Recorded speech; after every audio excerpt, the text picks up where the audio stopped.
माणूस आपल्या आयुष्यामध्ये अनेक गोष्टींना घाबरत असतो. पैकी पराभव ही एक अत्यंत महत्त्वाची गोष्ट आहे, की जिला माणूस स्वप्नात सुद्धा घाबरतो.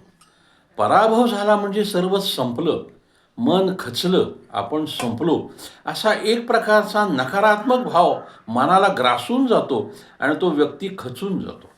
तसं होता कामा नये.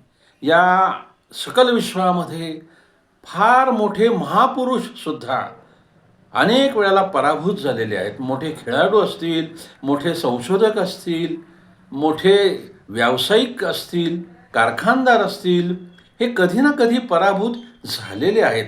मात्र त्यांनी पराभव तिथंच सोडला.